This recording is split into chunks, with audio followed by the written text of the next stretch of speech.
Hello, people of the outside world. This is Emily and Elt coming to you once again from our mother's basement.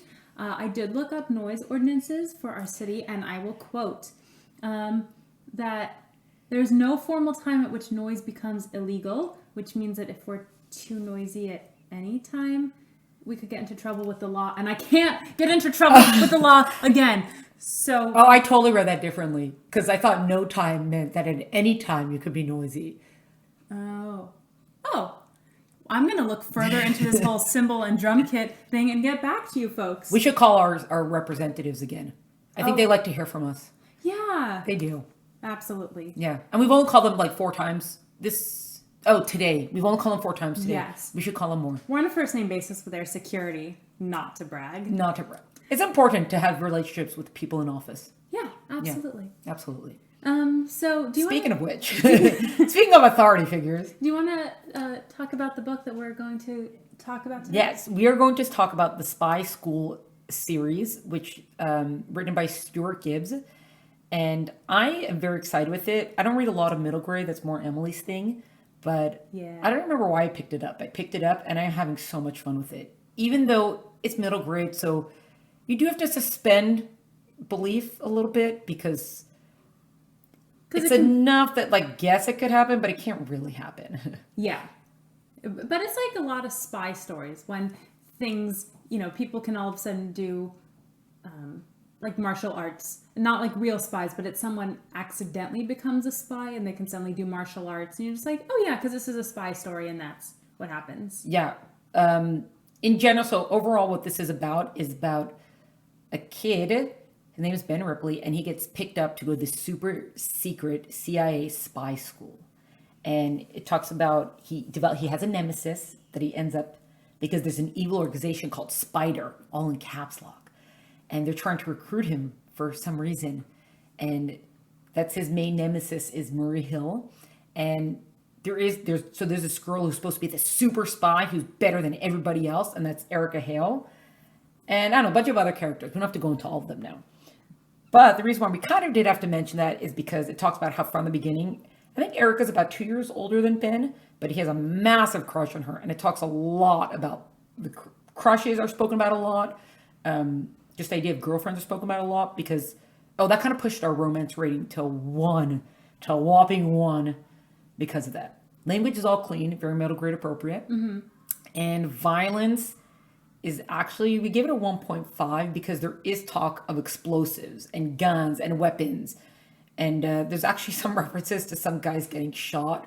And ninjas. There are ninjas. There are ninjas. And I think there are some guys who actually get killed, but they don't, it's kind of, everything happens in passing, all the violence. And even when someone gets beat up and like, I got knocked out or whatever, like it's still in passing. Yeah. He doesn't sit on any of it. He doesn't abuse. He doesn't abuse the violence in it, even though it is spy school stuff. But it's totally within context. And it's all saving the day. School, yeah.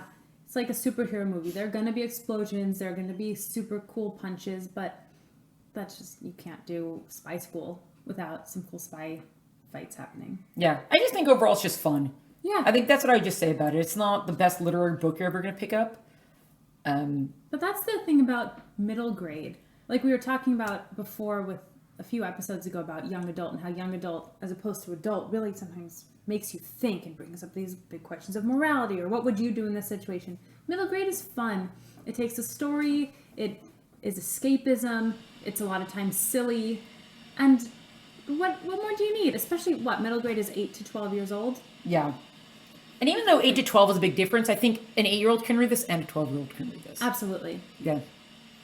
Because sometimes middle grade and it's 8 to 12 and it's really not for 8-year-olds sometimes, and sometimes it's just not appropriate for 12-year-olds either. That's true. It can be too young for them or whatever. But I think this hit its target demographic pretty well. Yeah, I think so. I really enjoyed reading it. Yeah, it's basically fun. And it's actually, the more you go in the series, I think I'm 4 books in. I have another 2 books, and I think there's another book I don't have yet, and I just found out there's another book coming out. So it's very exciting. Right now, I guess they're up to about 7 or 8 of them. And it's one of the very few middle grade that I've actually read and I'm keeping with. I think just because it hasn't bugged me too much yet, so that's why I'm sticking with it. Because it is for a younger audience. Oh yeah, that's one of the great things about middle grade is that like it's not political, it's not angsty, Yeah. it's not talking about big world issues. There's a kid, and it's maybe because it's for younger kids, it has to be a little bit more straightforward. There's a kid, he's in spy school, he's dealing with a bad guy. Yeah, That's the good it. and evil is pretty straightforward also. Yes. Yeah. It's Even- not too complicated. Yeah, it is kind of interesting though, because as the novel progresses, as the books progress, the series progresses, which is kind of, I guess this might be our closing idea even. But as the books progress, we find out that this one spy who's supposed to be like the ultimate, he's the coolest spy, and everyone thinks he's so amazing. So we find out he's kind of a con artist because he kind of steals up credit from other people. But then as the book goes on, we meet his dad, and we just find out how he's always wanted his dad's approval, and he was never good enough for his dad. So it kind of became, he was sort of a loser, but in order to not be a loser, he just became someone who was just so over the top flashy, and he always had to be so incredible just because he was trying so hard to impress his dad. And that was an interesting thing that he added in, because it gives depth then to these adult characters that we see. And I was actually telling Emily before that I one time in my life rubbed shoulders with the screenwriter. His name is Aaron Mendelsohn. If anybody out there has ever seen any of the Air Bud films, and if you even know what I'm talking about, you've just dated yourselves. Sorry, especially if you know the first one. That's true. They're from a while ago. Yeah. Yeah. But they're fun. You should look into them. They're fun. Yeah. So he wrote the first one, and I don't know if he wrote the ones that followed. I actually didn't watch the ones that follow. But I once met him at some sort of networking thing, and then afterwards I emailed him. And this is the entirety of our interaction with each other. I haven't seen or spoken to him since. But he told me, I said, what's a good tip about writing for a younger audience? And I'll quote him directly. He told me that he thinks that writing three-dimensional adult characters is always a good idea, not only to round out your characters, but to give the parents and adults in the audience something to relate to. Here, obviously, he was talking about specifically film. But he said, I think that movies with kid protagonists that capture, along with the pain and awkwardness of childhood, some of the magic and wonder as well, work best. Then he wrote, but that's just me. But I think that's pretty spot on. You do want to have the magic and the wonder of childhood. You also want that excitement of imagination, that like, wow, I could be a spy and save the world and that kind of stuff, and not get into the fact like, can a kid this age really be a spy? Like that's not for middle grade. Yeah. And then yeah, rounding out your adult characters just also, it adds more depth all around. And you can also, now we can understand why that spy was behaving the way he was behaving, because we just see he's trying to impress his dad. Also, because his daughter's like a super spy, so. She's pretty cool. She is pretty cool. Oh, that's another thing we did, the girl is like the coolest spy in the school without it being like, girls can do this, girls can do that. It just naturally weaves it in. Yeah. It was kind of refreshing. Yeah. So I don't want to be preached to. No. Plus, every time you have to prove to me that girls can be cool, it's sort of revealing something that, like, you have to say instead of just accepting, yes, women can do things that men can do. And we know that because we took over the basement. Yes.